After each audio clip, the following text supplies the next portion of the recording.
Seja bem-vinda ao canal do Céu ao Colo, um espaço de compartilhamento entre pessoas, famílias, educadores, pessoas que desejam educar com consciência para um caminho de espiritualidade e devoção.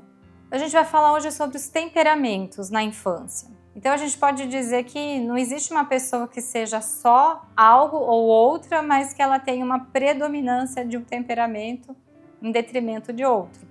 Então os 4 elementos são colérico, sanguíneo, o fleumático e o melancólico. Então vamos olhar para o colérico, que ele está relacionado com fogo. É uma personalidade como fogo, ele é muito presente, ele é cheio de calor, ele é transformador, só que ele queima ao mesmo tempo. Então a gente pode pensar numa personalidade produtiva, ativa, uma certa paixão pela vida, são pessoas muito atuantes, têm um certo magnetismo, mas elas podem ter momentos de explosividade, ferir o outro. São pessoas que têm geralmente uma boa memória, uma boa capacidade de fala, de argumentação, mas uma boa eloquência, geralmente. Depois a gente vai olhar para a sua polaridade, que é o fleumático, que é a personalidade da água. A água é um elemento que ele se adequa a qualquer recipiente. Se for esparramado no chão, se for num cilindro, enfim. Onde você colocar, ele vai se adaptar. É uma tendência a viver nos processos. Por isso eles gostam de comer, eles gostam de pintar, eles são grandes encantados, eles são encantados pela beleza e eles gostam do processo, do fazer. Essa água, quando ela é represada, ela é violenta. Então, geralmente, o perfil fleumático, ele mantém a sua cadência, a sua calmaria, mas ele não consegue, muitas vezes, ter muita precisão, não consegue responder na hora que precisa. A memória dele também é mais cadenciada, então ele consegue, por exemplo, lembrar de uma tabuada se ela for feita na sequência. Mas se você perguntar 6 vezes 7, ele vai dar uma congelada, né? Se você estiver fazendo a tabuada do 7 na sequência, para ele vai ser melhor. Então ele corresponde melhor assim. E ele também pode se comportar em alguns momentos como um colérico, tendo explosões muito violentas, como é uma enxurrada. Bom, vamos para outro eixo, olhando agora para o ar. A gente tem então uma personalidade leve, rápida, com agilidade, com energia, com uma certa alegria, um certo entusiasmo, mas também com uma fugacidade, como uma folha que muda rapidamente de lugar, que muda de atenção, de concentração, está sempre fluindo de um lugar para outro com muita leveza, com muita rapidez. Então, o desafio do sanguíneo, né, ele é aquele que todo mundo gosta de ter nas festas, porque ele é o mais animado, ele é divertido, ele consegue estar em 7 lugares ao mesmo tempo, ele pega muitas coisas para fazer. O problema é que muitas vezes ele tem dificuldade para terminar ou para se aprofundar em algum assunto. Então, raramente você consegue saber de fato o que o sanguíneo está sentindo, porque ele vive mais na superficialidade.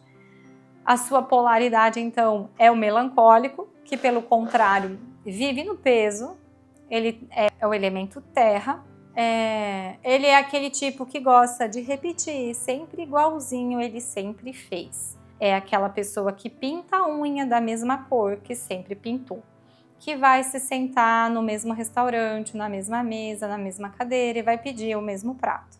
O melancólico, ele tem uma relação com a dor dele próprio e com a dor do mundo, do outro. Ele se conecta, ele tem uma empatia, ele tem também uma sensibilidade e um senso de ridículo. Isso é interessante observar nas crianças. Mas aí o temperamento, né? Ela começa a ficar um pouco mais aparente a partir dos 7 anos. É ali que se manifesta mais essas características do temperamento. E o que é legal de reconhecer o temperamento da criança? Porque isso ajuda a dar dica de como lidar com cada uma delas. Por exemplo, a criança melancólica, é justamente uma criança que não é muito simples de lidar, por conta desse peso, por conta às vezes desse desânimo, dessa tristeza que aparece.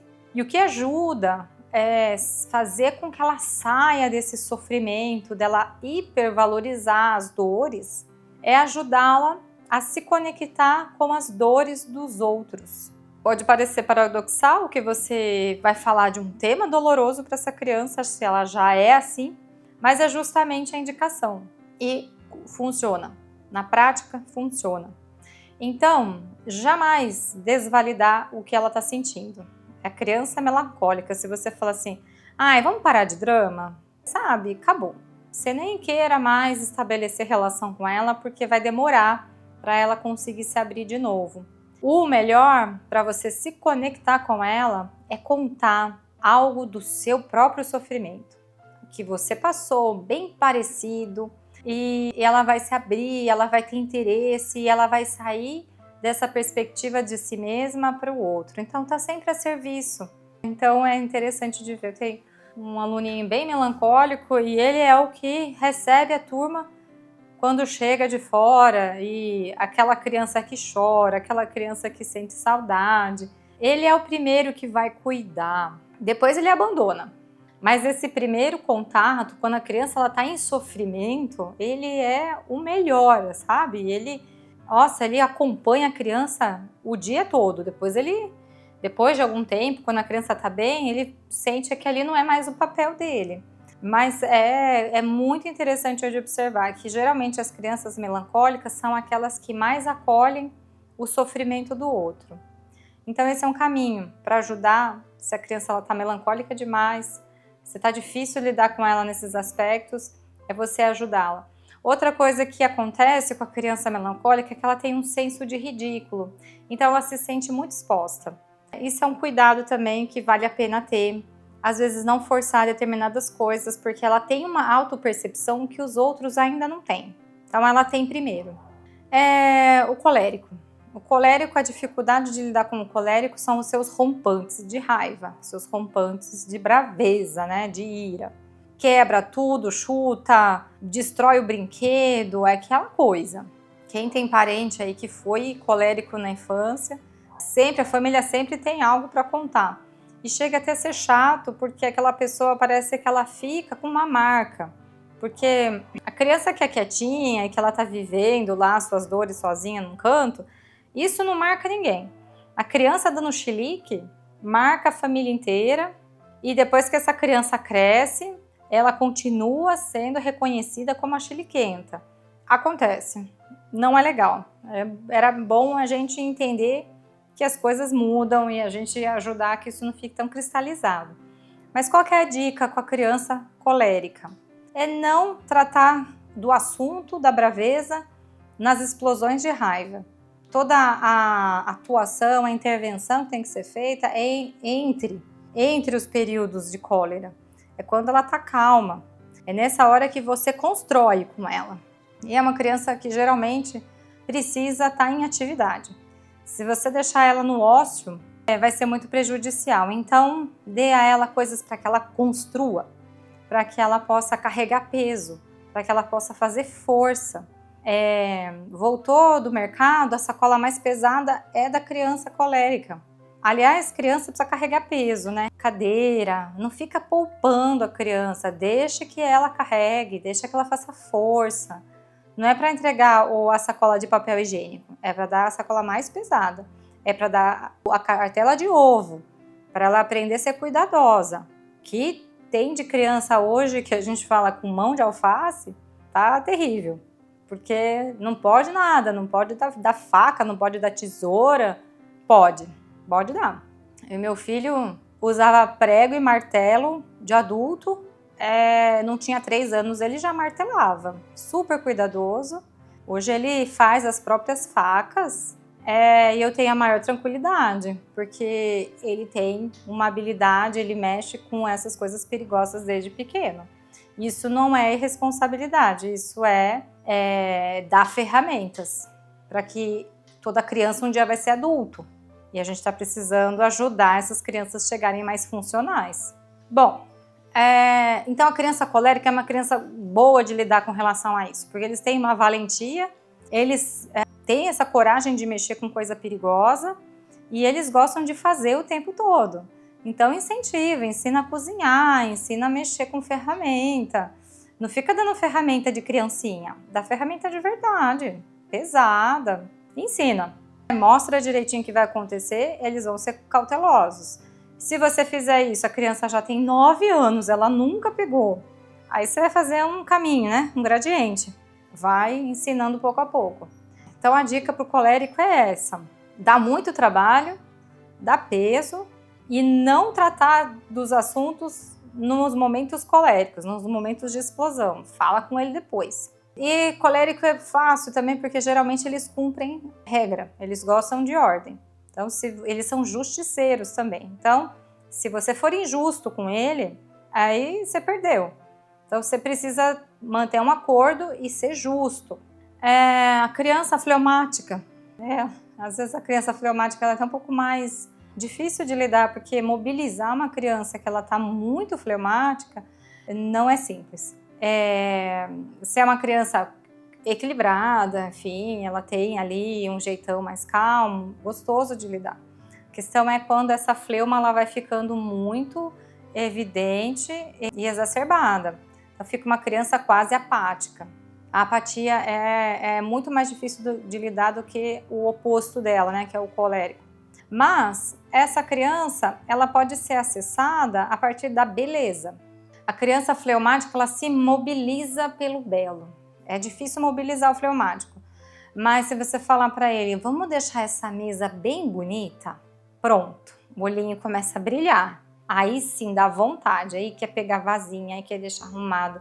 E a criança, como ela gosta, ela gosta de viver no processo, ela vai se entregar para esse processo. Então, vamos fazer determinada coisa no caderno? Vamos, mas vamos deixar bem bonito. Vamos usar as cores, vamos fazer assim, vamos fazer um desenho. Mostra para ela, deixa ela vivenciar o belo. São crianças que gostam também de cuidados com a casa. Então, e ter o hábito de ter um vaso.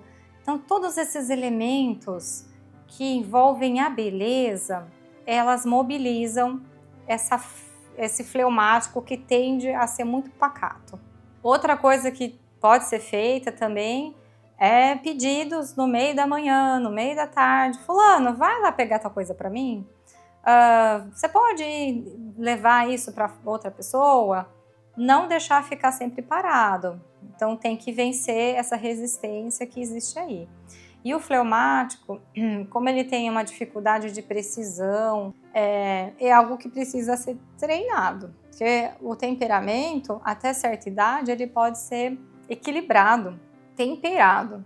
Depois de uma certa idade, já fica um pouco mais difícil do adulto conseguir intervir. Aí passa só por um caminho de autoeducação. Ele próprio precisa se reconhecer e se autoeducar. Então, educação é um caminho da ocupação. É um momento em que o pai, a mãe, os educadores precisam fazer o máximo que puderem para se ocuparem da criança. Depois de certa idade, a gente só se preocupa, mas a gente tem a grande chance de se ocupar com ela nesses primeiros anos de vida. O cuidado especial também, que é incentivar o fleumático a falar o que ele está pensando, o que ele está sentindo, porque se ele acumular esses ressentimentos, que ele tem uma tendência a se ressentir, vem de uma maneira muito, muito explosiva. Então, ajudá-lo a falar o que ele sentiu, pede para ele, chama a outra criança, chama a família que precisa, enfim, seja lá com quem ele tenha que falar, você precisa ajudar. O passo a passo, né? Ajuda ele também a investigar um pouco mais o que ele sentiu. Outra coisa com o fleumático, ele tem uma tendência a acumular gordura. Então ele precisa ter um cuidado com esse desejo excessivo por comida e por doces. Então esse cuidado precisa vir da primeira infância para se estabelecer um hábito, para não ser uma guerra na vida adulta. O nosso último temperamento, então, é o sanguíneo. E o sanguíneo também, ele pode ser desafiador quando ele se torna fugaz demais. Quando ele entra numa dificuldade de organização, ele se torna muito desordeiro, ele começa a aumentar muito os elementos com os quais ele está se relacionando, ele começa a inventar muitas coisas, mas ele não termina os seus projetos. O sanguíneo é, para mim, para minha personalidade, o temperamento mais desafiador.